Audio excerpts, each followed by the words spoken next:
नमस्कार दोस्तों, स्वागत है आप सभी का हमारे YouTube चैनल देव जी के ट्रिक्स में।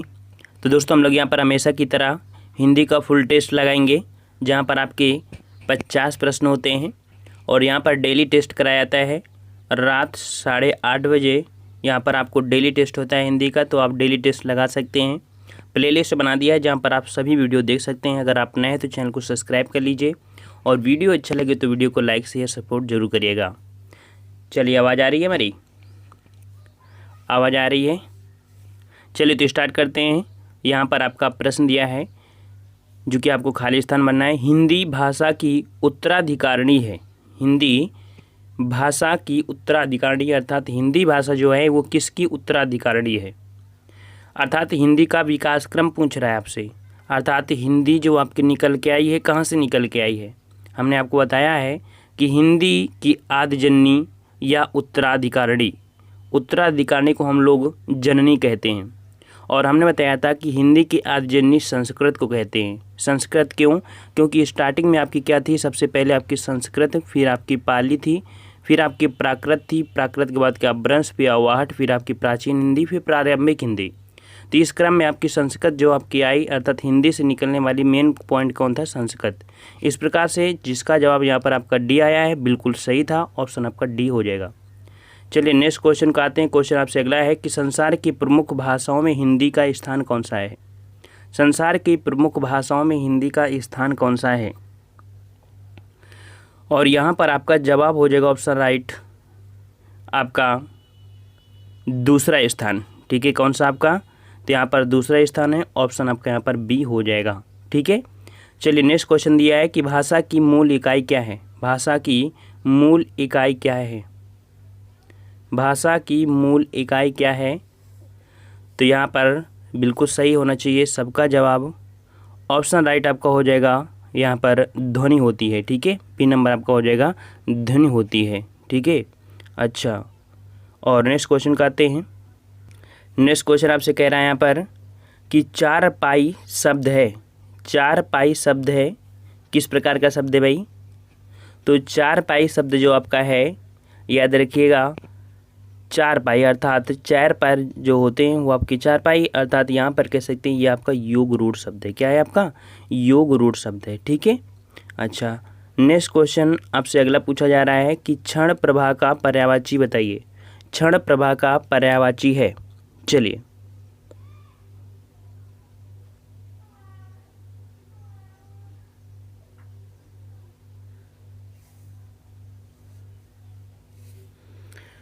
यहाँ पर 55 का ऑप्शन राइट आपका सही जवाब हो जाएगा बी, आपकी बिजली हो जाएगा। बिजली, बिजली। ठीक है, ऑप्शन आपका बी हो जाएगा। नेक्स्ट क्वेश्चन दिया है कि जालक का तद्भव। जालक का तद्भव, जालक का तद्भव क्या होगा?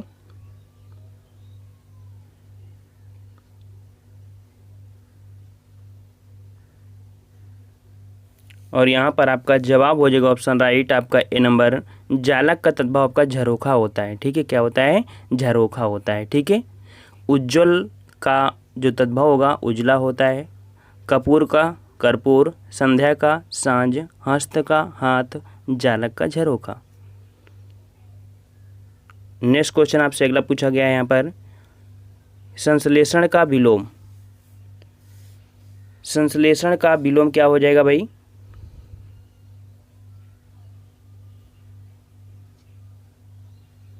और आपका जवाब हो जाएगा ऑप्शन राइट आपका यहाँ पर सी, आपका विश्लेषण होता है। ठीक है, और क्या होता है? विश्लेषण होता है। देख लीजिए यहाँ पर संश्लेषण का विश्लेषण, सापेक्ष का विनिरपेक्ष और सौभाग्य का दुर्भाग्य। चलिए नेक्स्ट क्वेश्चन का जवाब दीजिए। क्रिया का मूल रूप। क्रिया का मूल रूप, क्रिया का मूल रूप क्या होता है? क्रिया का मूल रूप,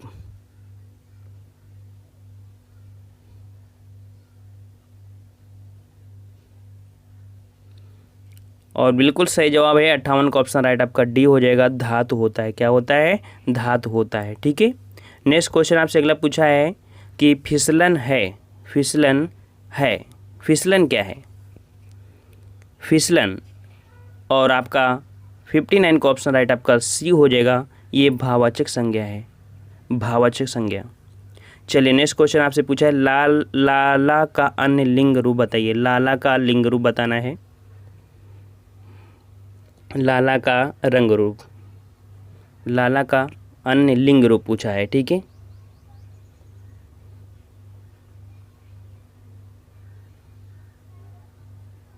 और यहाँ पर बिल्कुल सही जवाब है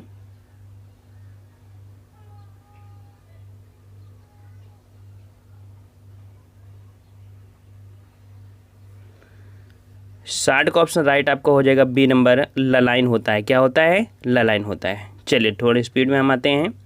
यहाँ पर दिया है गायक का अन्य लिंग रूप। गायक का अन्य लिंग रूप क्या हो जाएगा?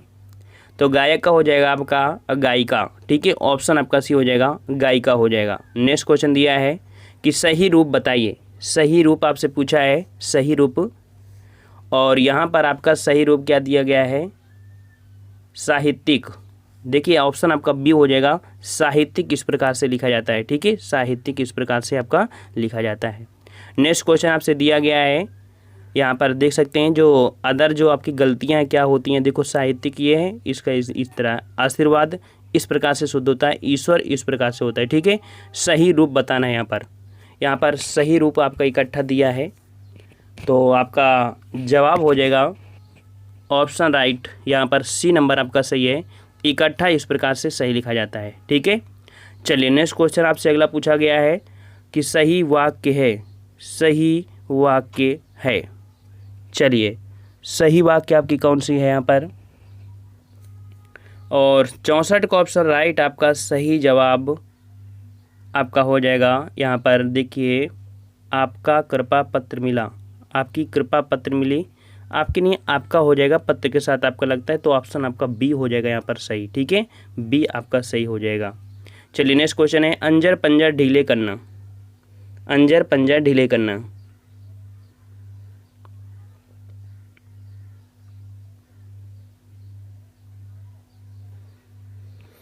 और यहाँ पर आपका 65 का ऑप्शन राइट आपका हो जाएगा सी नंबर, बुरी तरह मारना, ठीक है। बुरी तरह मारना, सी नंबर आपका सही हो जाएगा। चलिए अंग भरना, लिपट लेना, अंग अंग में अंग चुराना, शर्माना, अड़ियल टट्टू, रुक रुक कर काम करना, ठीक है। चलिए सब्ज बाग दिखाना, सब्ज बाग दिखाना बताना है, सब्ज बाग दिखाना। और यहाँ पर आपका जवाब हो जाएगा ऑप्शन राइट 66 का ऑप्शन राइट आपका सही जवाब हो जाएगा आपका ए नंबर, लालच देकर उल्लू बनाना, ठीक है। लालच देकर उल्लू बनाना, ठीक है। नेक्स्ट क्वेश्चन आपसे अगला कह रहा है पक्षी पानी पीते हैं, इसका कर्मवाच्य रूप बताइए। पक्षी पानी पीते हैं, इसका कर्म रूप बताना है। चलिए यहाँ पर कर्म की बात किया है, और जो कर्म आपका यहाँ पर है वो आपका हो जाएगा ऑप्शन राइट यहाँ पर सी नंबर, पक्षियों से पानी पिया जाता है, ठीक है। पक्षियों से पानी पिया जाता है, ठीक है। चलिए नेक्स्ट क्वेश्चन दिया गया है यहाँ पर बेमेल शब्द को चुनिए। बेमेल शब्द को चुनिए। और 68 का जवाब हो जाएगा ऑप्शन राइट बेमेल। देखो भवानी, स्वामिनी, दात्री और पराधीन।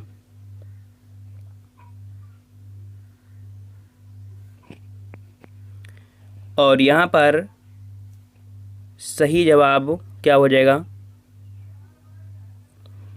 सही जवाब 68 का यहाँ पर हो जाएगा आपका डी नंबर, पराधीन। यहाँ पर बेमेल शब्द देखिए पराधीन, ठीक है। पराधीन आपका है, और कह सकते हैं पराधीन इससे आपका भिन्न है। देखो भवानी, स्वामिनी, दात्री तीनों ही स्त्रीलिंग शब्द रूप हैं, ठीक है, जबकि पराधीन शब्द इनसे आपका भिन्न हो जाएगा, ठीक है। तो इस प्रकार ऑप्शन आपका डी हो जाएगा। चलिए कलभ। कलभ, कलभ मतलब क्या होता है? कलभ मतलब होता है हाथी का बच्चा। क्या होता है? हाथी का बच्चा। ऑप्शन आपका यहाँ पर हो जाएगा डी नंबर। देखो मुर्गी का बच्चा बोलते हैं चूजा, कुत्ते का बच्चा होता है पिल्ला, भैंस का बच्चा होता है कटाह, ठीक है। और कलभ जो होता है वो हाथी का बच्चा होता है, ठीक है। अगला है अर्क के विलोम शब्द बताइए। अर्क के लिए बेमेल शब्द पहचानना है, और अर्क का बेमेल, अर्क मतलब मदार, रस और सुर। यहाँ पर जो ऑप्शन सी है आपका अंतर जो आपका है ये तीनों से आपका भिन्न है, ऑप्शन आपका सी हो जाएगा। अगला क्वेश्चन है रिपोतार्ज का संबंध है, रिपोतार्ज का जो संबंध है वो आपका याद रखिए पत्रकारिता से है। किससे है भाई? तो रिपोतार्ज का संबंध किससे होता है? पत्रकारिता से। ठीक है, नेक्स्ट क्वेश्चन दिया गया है यहाँ पर 72 से 73 का आपको दिया है, उचित विकल्प चयन करना है। रस्सी को सांप समझ लेना, रस्सी को सांप समझ लेना मतलब क्या होता है? भ्रमित हो जाना या कह सकते हैं भ्रम हो जाना। ठीक है, तो यहाँ पर आपका भ्रम हो जाएगा, ऑप्शन आपका डी हो जाएगा। ठीक है, अगला क्वेश्चन है आयु में बड़े व्यक्ति को क्या कहेंगे? आयु में बड़े व्यक्ति को क्या कहेंगे? आयु में बड़े व्यक्ति को क्या कहेंगे? उसे बोलते हैं ज्येष्ठ। ठीक है, क्या बोलते हैं? ज्येष्ठ, ऑप्शन आपका बी हो जाएगा। अगला क्वेश्चन दिया है कि फूल सी सुकोमल मृदु भावमयी देवयानी कच के बिना ना जी सकेगी यह निश्चित। यहाँ पर पूछा है कि कौन सा आपका अलंकार है? फूल सी सुकोमल मृदु भावमयी देवयानी कच के बिना न जी सकेगी यह निश्चित है, 74 नंबर। और यहाँ पर जवाब ऑप्शन राइट आपका यहाँ पर ए हो जाएगा उपमा, और वैसे भी आपको सी शब्द आपको लगा है ना, तो ऑप्शन आपका यहाँ पर सी हो जाएगा। अगला क्वेश्चन है यहाँ पर सोहत ओढ़े पीत पट श्याम सलोने गात मनो नील मन शैल पर आतप पर्यो प्रभात। और इसका जवाब सभी का सही होना चाहिए क्योंकि ये क्वेश्चन आपका बहुत बार पूछा गया है। और यहाँ पर देखो मनो शब्द लगाए हैं, और जब मानो मन मनो जानो जन जनो ये लगा होता है तो आपका उत्प्रेक्षा अलंकार होता है। तो जवाब जिसका सी है बिल्कुल सही है। नेक्स्ट क्वेश्चन दिया गया है यहाँ पर रासो चरित्र काव्य है और उसकी रचना रासक शैली में हुई है, ये कथन जो है किसका है? रासो चरित्र काव्य है, रासो चरित्र काव्य है और इसकी रचना रासक शैली में हुई है, ये जो कथन है ये कथन किसका है? ये आपके आचार्य हजाइब प्रसाद द्विवेदी है। ठीक है, आचार्य हजाइब प्रसाद द्विवेदी, ऑप्शन आपका ए हो जाएगा। अगला क्वेश्चन दिया गया है हीरामन सुआ का उल्लेख आता है, हीरामन सुआ का उल्लेख आता है। तो याद रखिए हीरामन सुआ का जो उल्लेख आता है वो पद्मावत में आता है। ठीक है, ऑप्शन राइट आपका बी हो जाएगा पद्मावत। नेक्स्ट क्वेश्चन आपसे अगला पूछा गया है यहाँ पर सूरदास के गुरु का नाम पूछा गया है, जो कि सबको पता होना चाहिए सूरदास की गुरु। और सूरदास के जो गुरु का नाम है ये आपका है ऑप्शन राइट। चलिए जवाब यहाँ पर बिल्कुल सही है, ऑप्शन आपका सी हो जाएगा बल्लभाचार्य। ठीक है, क्या हो जाएगा? बल्लभाचार्य हो जाएगा। नेक्स्ट क्वेश्चन आपसे अगला पूछा गया है कि बरियां बीती बल गया अस बुरा कमाया हर जिन छाड़े हाथ थे दिन नेड़ा आया। ये पंक्ति जो आपकी है किसकी है? बरियां बीती बल गया अस बुरा कमाया हर जिन छाड़े हाथ थे दिन नेड़ा आया। ये पंक्ति आपकी है, याद रखिए आपके कबीरदास की है, ऑप्शन आपका ये हो जाएगा कबीरदास। नेक्स्ट क्वेश्चन दिया गया है कि जो घनीभूत पीड़ा थी मस्तक में स्मृत सी छाई दुर्दिन में आंसू बनकर वह आज बरसने आई, वह आज बरसने आई।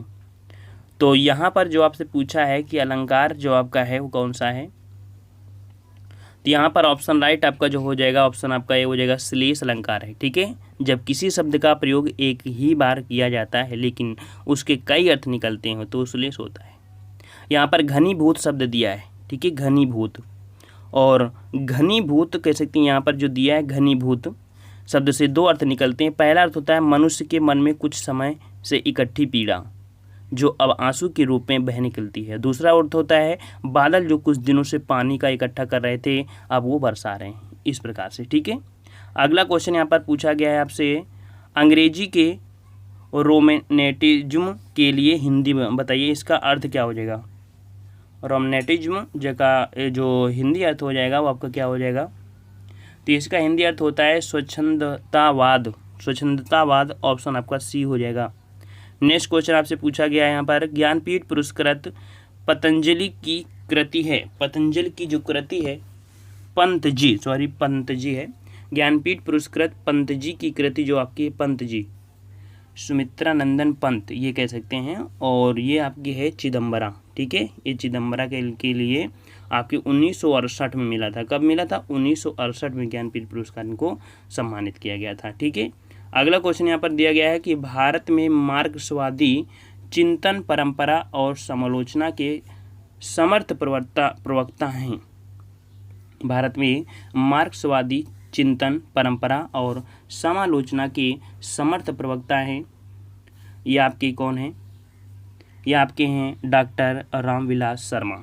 ऑप्शन आपका बी हो जाएगा, डॉक्टर रामविलास शर्मा हैं। ठीक है, नेक्स्ट क्वेश्चन है हिंदी को राजभाषा का दर्जा मिला।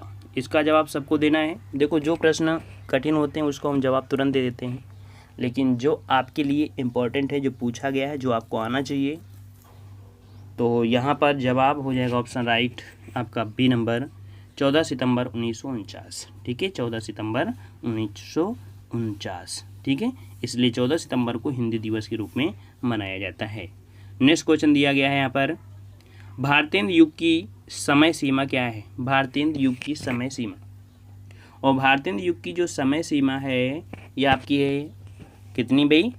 1850 में जन्म हुआ था इनका, तो 1850 से 85 इनका मतलब मृत्यु हो गई थी, तो 50 से स्टार्ट होता है, 1850 से आपके 1900 ईस्वी। ऑप्शन आपका ए हो जाएगा। ठीक है, नेक्स्ट क्वेश्चन आपसे अगला पूछा गया है यहाँ पर कि हिंदी रेखा चित्र का विकास के बाद हुआ। हिंदी रेखा चित्र का जो विकास हुआ था वो किसके बाद हुआ था?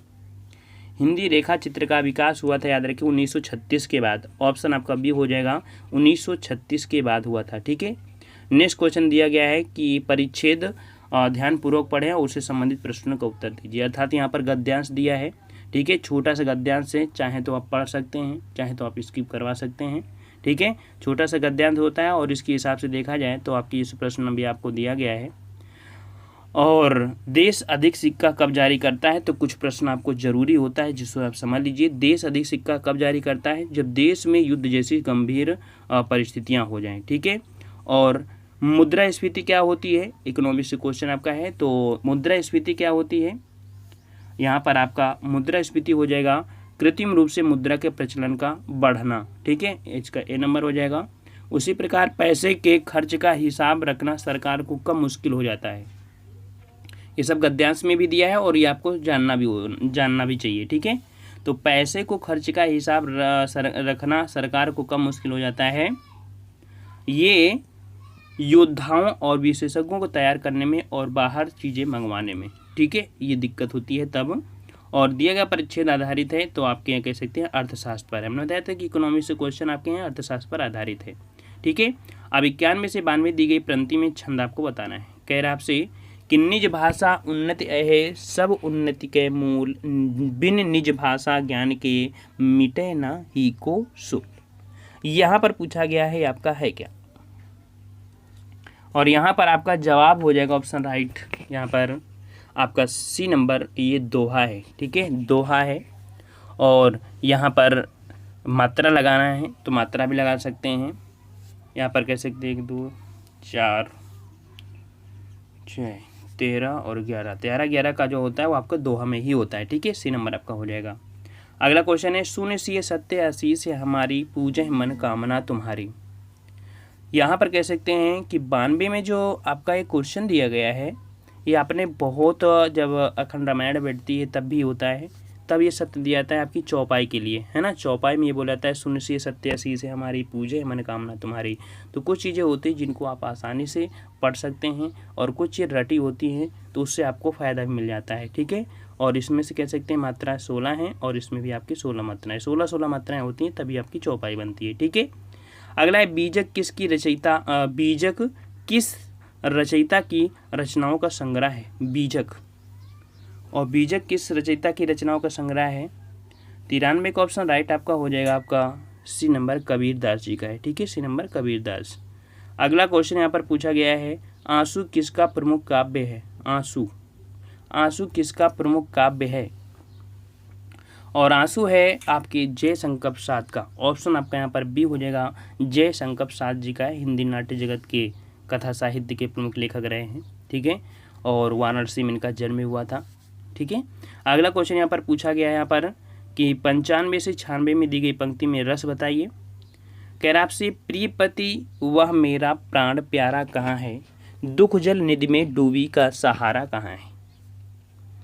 और ये कह सकते हैं कि किसी प्रिय व्यक्ति के विचर या चिर विरह या कह सकते हैं उनकी मृत्यु के कारण जब विलाप होता है तो करुण तो होता ही है।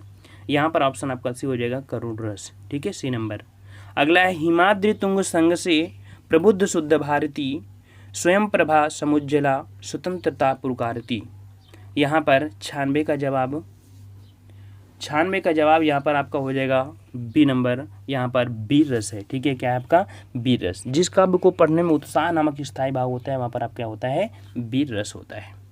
नेक्स्ट क्वेश्चन दिया गया है आपसे कि पंक्तियों के संबंध में 97 से 98 के अनुसार यहाँ पर दी गई हैं। यहाँ पर देख सकते हैं, मेरा मन अनंत कहाँ सुख पावे, जैसे उड़ जहाज को पंछी फिर जहाज पर आवे। कमल नयन ना को छोड़े महात्म और देव को धावे। कमल नयन में अलंकार बताना है, कमल नयन में अलंकार बताना भाई, कमल नयन। तो कमल नयन में जो अलंकार हो जाएगा क्या हो जाएगा भाई, छोटा सा अलंकार है बिल्कुल, 2 शब्द देखो, कमल नयन। और जवाब हो जाएगा आपके यहाँ पर आपका रूपक अलंकार। ठीक है, जहाँ पर उपमेय में उपमान की रूप दिया जाए, ठीक है, वहाँ पर आपका होता है। ठीक है, कमल नयन में नयन को कमल स्वीकार किया गया है, इस कारण से आपको हो जाएगा। ठीक है, तुलना कर दी गई, सीधा ये बोल सकते हैं। नेक्स्ट क्वेश्चन, रेखांकित पंक्ति में अलंकार। पूरी पंक्ति जो दी थी उसमें जो अलंकार है वो आपका उत्प्रेक्षा अलंकार है। पूरी पंक्ति जो थी उसमें उत्प्रेक्षा अलंकार है। ऐसे क्वेश्चन इस समय बहुत पूछे जाते हैं। एक शब्द पूछ लेगा, 2 लाइन का पूछ लेगा, इसमें क्या अलंकार है। ठीक है, अगला क्वेश्चन है कि निम्नलिखित पंक्तियों के संबंध में 99 से 100 के बीच आपको देना है। दियोसा अवसान का समय, मेघ मैं आसमान से उतर रही, वह संध्या सुंदरी परिसी, धीरे धीरे धीरे। उपयुक्त पंक्ति में अलंकार बताना है। 99 का जवाब यहाँ पर देना है। और ये कई बार आपको देखने को मिला है कि जहाँ किसी निर्जीव वस्तु या प्रकृति का सजीव वर्णन होता है वहाँ पर मानवीय अलंकार होता है ना। ऑप्शन आपका सी हो जाएगा, मानवीय अलंकार। और अगला क्वेश्चन है, दिशा अवसान का अर्थ क्या होता है। दिवसा अवसान का जो अर्थ होता है वो होता है आपका संध्या। ठीक है, क्या होता है आपका, संध्या होता है। ऑप्शन आपका यहाँ पर क्या हो जाएगा, डी हो जाएगा। ठीक है, यहाँ पर क्या हो जाएगा, डी हो जाएगा। तो इस प्रकार से यहाँ पर आपका हिंदी का टेस्ट ये कंप्लीट होता है। और हमने बता दिया डेली टेस्ट आप लगाते रहिए। और ये पीडीएफ भी आपको मिल जाएगी। हमने पिछले वाले वीडियो को भी यहाँ पर पीडीएफ अपने टेलीग्राम पे डाल दिया है, तो उसको भी आप डाउनलोड कर सकते हैं। ठीक है, आज की वीडियो में इतना ही, मिलते हैं नए वीडियो में, तब तक के लिए धन्यवाद। जय हिंद, जय भारत।